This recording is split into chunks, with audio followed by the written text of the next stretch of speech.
आणि शेवटी आम्ही ती डील क्रॅक केली. So welcome to part 3 of आम्ही आमची न्यू कार कशी मॅनिफेस्ट केली. मागच्या काही दिवसांमध्ये काही कारणाने मला ब्लॉग टाकायला जमले नाही. पण आता माझे ब्लॉग्स नियमित येतील तर बघायला विसरू नका.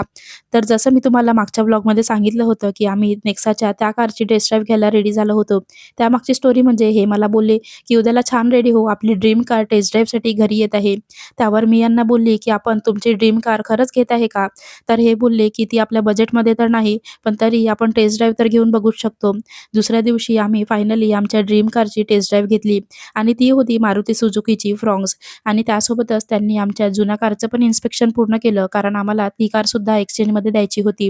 मी मागच्या ब्लॉगमध्ये तुम्हाला हे पण सांगितलं होतं, की आम्ही त्याच वीकेंडला आमच्या होम टाऊनला जाणार होतो दिवाळी व्हेकेशनसाठी आणि म्हणूनच आम्ही या डीलला घेऊन फारसं काही शुअर नव्हतो आणि आम्ही हे इमॅजिन पण केलं नव्हतं, की त्या सेम डेला आम्ही आमची कार बुक करू.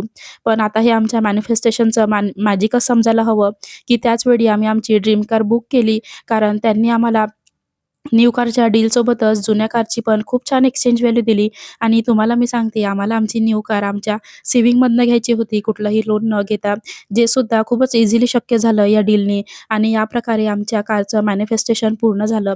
आता आम्ही आमची ज्युपिटर आणि आमची कार दोन्ही मॅनिफेस्ट केली आणि तेव्हाच अशा काही गोष्टी घडून आल्या, की त्या घेण्यात आल्या आणि यापुढे सुद्धा आम्ही आमची सर्व स्वप्न याच प्रकारे हळू का होईना पण पूर्ण करू. तर अशी होती आमच्या नवीन कारची मॅनिफेस्टेशन स्टोरी. तुम्हाला कशी वाटली? आणि तुम्ही कधी मॅनिफेस्टेशनचं मॅजिक एक्सपिरियन्स केला आहे का? कमेंट करून नक्की सांगा. चला भेटूया पुढच्या ब्लॉगमध्ये. तेव्हापर्यंत bye bye. Thanks for watching आणि अशाच नवीन व्हिडिओसाठी फॉलो करायला विसरू नका.